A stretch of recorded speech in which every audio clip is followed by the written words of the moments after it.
everyone. Thank you so much for joining us on this episode of Changemakers of the Pandemic. I'm super excited to be here today with Amy Goldman, who started the FLAG program in Hoboken. Amy, thank you so much for being here. Can you start by telling me a little bit about FLAG and the work that you've been doing? Sure. First of all, thank you for having me on. It's an honor to be recognized. And I guess in my own strange little way, it's so weird for me whenever people want to hear about my story because I just feel like, I don't know, I just got up one day and I did it. But I'll tell you about it. It was actually kind of cool. I guess, in the end of March, my husband, my daughter, myself, and my sister all got sick. And I'm pretty sure we had COVID, but they didn't have tests back then. So we were home, I was bedridden, and I was scrolling through my phone, and I saw a group in Chatham, New Jersey that was providing meals to the front line. And they were doing so through local restaurants. And I was like, well, that's interesting. I'm like, we're basically ground zero because I can turn my computer on and show you we're looking at Manhattan. I'm literally looking at the city right now. And obviously New York was the epicenter of the outbreak for a very long time. And so I thought to myself, I was like, why aren't we doing something like that in Hoboken? And it was the very beginning. And I guess maybe it hadn't caught on yet, like that this was going to be happening for a while. But I decided to throw up a Facebook page. And I am the president and founder of a wealth management firm here in Hoboken as well. And I knew that I couldn't receive money for legal reasons. So I went on the hunt to find a treasurer, which for anybody who's ever run a nonprofit, they will tell you it's a very hard thing to find. But we found one, which was really exciting. And we found somebody who was involved in local politics, who was able to help liaise between me and like the town and the community and stuff like that. And we basically got started. So I threw up a Facebook page thinking like this would be a great way to like honor the front line, recognize the hard work and sacrifice that they're putting in, but also support local businesses because we use only local restaurants to provide all the food that we deliver to the hospitals. And obviously, during the last couple months, local restaurants have been hit pretty hard as far as economically, but also from like a morale standpoint, right? So like these business owners, like sometimes they had 20, 30 employees, they had to shave down to like 5 or 10 because they're only able to do delivery. Some of them closed altogether, right? So we would call them and would say, hey, we're looking to put together this delivery. We would love to use you for it. And you would just hear how really excited they were just to be involved. And also like, I think another thing was like people really wanted to help, but didn't know how. Right. And we provided that venue or that process for them to be able to help, which was really kind of awesome. So we threw the page up and we thought we'd raise like $3,000 or $4,000. And we raised over $220,000. Wow. I know. I'm like, what? That's a lot. It's a lot of money. Thus far, of the 220 that we raised, we've given 25,000 to a local shelter, homeless shelter, and food pantry here in Hoboken, and we've given roughly 180,000 back to local Hoboken restaurants, about 140 of them. So we never used the same restaurant more than once because we really wanted to be fair and kind of like spread the love. And we just kept using different restaurants every day for multiple meals and stuff like that. It was a lot of work, but we really wanted everybody to have a chance to get a little revenue and help try to support their staff. So that was how it got started. And it really started as like, wow, let's just like send meals to the hospital. But then as things started to develop, I started to realize like, there's other things that we could be doing here. So for example, there's a lot of people who live in Hoboken that work in hospitals in New York City. And obviously we weren't touching them because we were delivering to local hospitals. So we started a program where we delivered to people at home so that when they were working 5-6 days in a row, 12-hour shifts, on the night that they had off, they didn't have to cook dinner for their family or their significant other. So we would send care packages, like 2-3 days worth of food to these people who had been nominated. So we had a program like on the Facebook page, people would nominate somebody. And then those were like probably my favorite posts that we would see in the group because the people who were nominated would come on and say how grateful they were and how it was such a nice thing to be cared for. And it was just like really heartfelt, like beautiful to read. So we did that. We found out that there was no coffee between 7 p.m. and 7 a.m. at a lot of the hospitals. So we found local baristas, local coffee shops that would go into their coffee shop at 9 o'clock at night. Mind you, the curfew was 8, and make coffee and deliver to the hospitals for 10 o'clock at night. So the overnight shift would have coffee. Because, I mean, I don't know about you, but I don't do well without caffeine.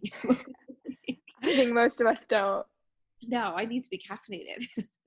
um, so yeah, so the whole thing was like, there was a Happy Hallways project where we had local children because we wanted the community to be like involved, right? So we had families and local children draw pictures of inspiration and gratitude. And we used those drawings. We collected 100 of them, had them laminated and then delivered to the hospitals to hang in the walls of the hospitals so that the patients and the staff that works in the hospitals would have something positive and uplifting to look at instead of just the blank walls. So we did that. We funded a really big Nurses Day because Nurses Day happened to fall between, during the pandemic, Mhm. and delivered gift certificates to 700 nurses and 60 gift baskets that were raffled off.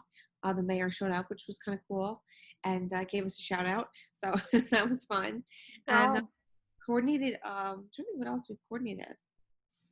I know there's so much. Yeah, it seems like you've done a lot, and I'm really struck by the fact that you're always bringing other people and involving them. So, can you tell me a little bit about why this strong sense of community is so important for you? Sure. I mean, like, so John's a good example, right? Like he came to a couple of the deliveries that we did. And I reached out to him because he's a business owner and obviously he's struggling right now, like because gyms are going to be really hard to reopen full time. So he's trying to make do with what he has available. But when I called him, he had nothing. Like there was no outdoor workouts. Everything was off limits. So he was like, my hands are tied. I'm home. I'm bored out of my mind. My wife is about to have a second baby. And I was like, come help make a delivery with me. Because part of the delivery is like, it's like a physical labor thing, but it's really such a driver for me and for anybody that I've spoken to who's done it. They want to do it again and again and again because it feels good to give. I always say that giving is selfish because the giver is the one who receives. I personally think more than the person who actually is even receiving it, because the act of giving is such a beautiful thing and it really feeds your soul. So I invited him to come for a couple of deliveries, but I invited a lot of different people. And so we have signs around town. We created railing signs and also window signs that say we love our frontliners, which is kind of cool.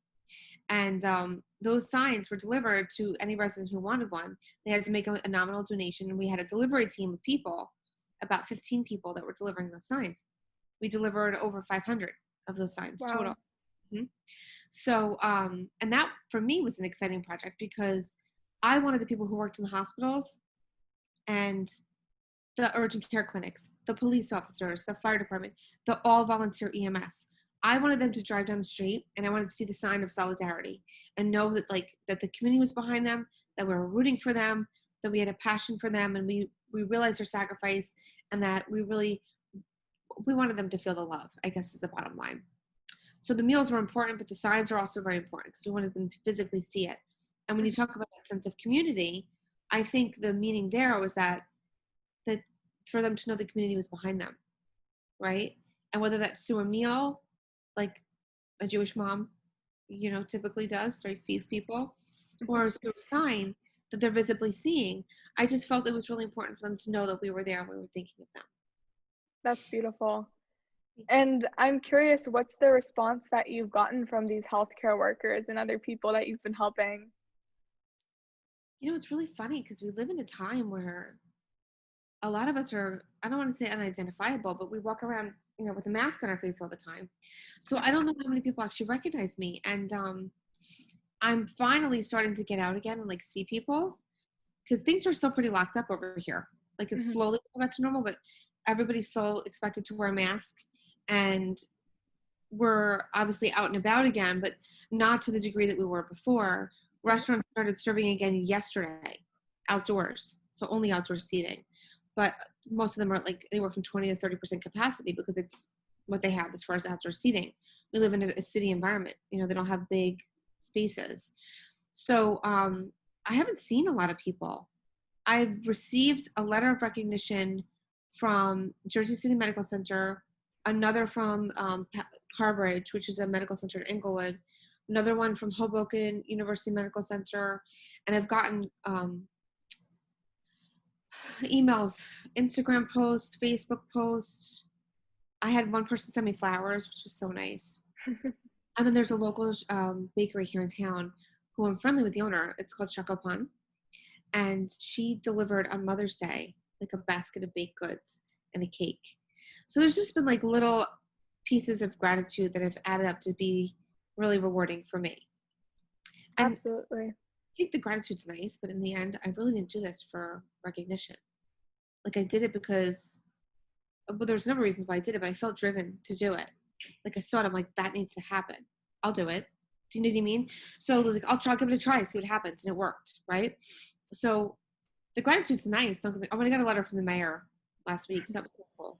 But it really isn't for the recognition. It's really more for like, I guess, bringing the community together.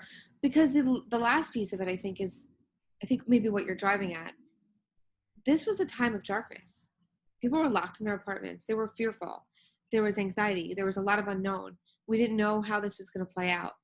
And during that period, like, there's a lot of people who suffer with depression and anxiety. And I think a lot of those things have been heightened because of all this. Mm-hmm.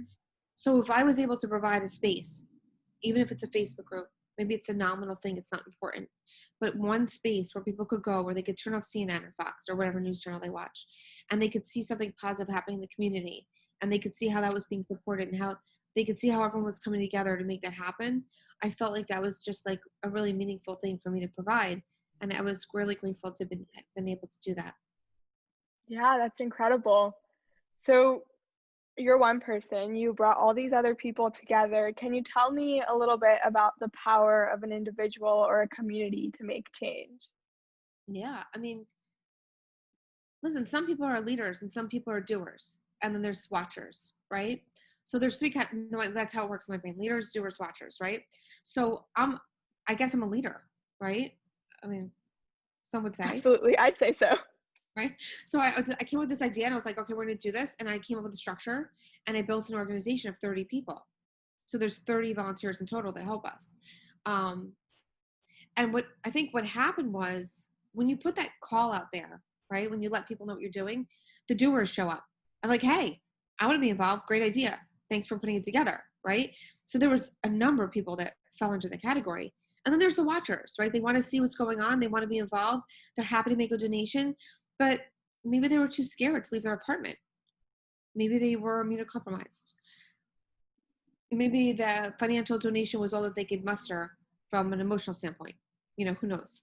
But we had a lot of watchers. 200 almost $230,000. It's kind of nuts. Yeah. But the bottom line is, like, that's a lot of money coming at us, right? And we were not a 501c3, and we mobilized out of nowhere, literally a Facebook page. We had a Venmo and a PayPal, and that was it. And we're like, hey, let's give it a shot, and it worked. But I think that was what it came to. I think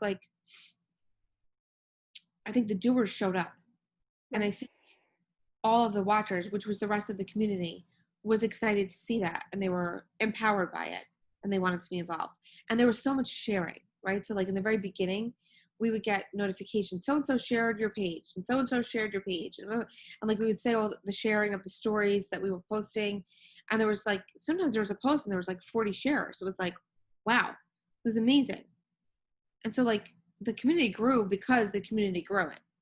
I'll take credit for the idea, but I can't take credit for its success, because the success of it really lays in the hands of the volunteers of the community. Absolutely. And finally, what advice would you give to other young people who want to make an impact during this time? I just think that enthusiasm is contagious. Love is contagious. And I think when you come from the right place, I think that translates. People sense that. They feel it. And if you can find, one of the most common things that people bond over is food. And I think that was one of the reasons why this was like really resonated, right? And actually the next iteration of this thing, if it comes to light, will also be, focused on and based around food. So I think that if you're looking to make a difference in your community, I think it's important to make sure that you find something that bonds people from a positive standpoint, right? So instead of being angry and pointing fingers at whatever's wrong, take a pandemic, like worst possible scenario, right? And say, okay, how can we do something good here? And I think whatever it is that you're trying to create a movement out of, if you could try to find something positive out of whatever negative is going on, I think that resonates with people, because nobody wants to be part of something that's not happy or positive, right? People want to be a part of a movement that makes them feel good about themselves and good about their community. So find something that allows people to tap into a positive place and spreads that contagious love that we talked about. I think that's a really good place to start. Yeah, I love that. Wonderful. Well, thank you so much for sharing your story and for all that you've done for the community during this time. I'm super inspired. Well, thank you. All right. Well, thanks for joining us on the VODCAST. Yes, thanks for having me on, and I appreciate the time and obviously you sharing our story as well. So appreciate that.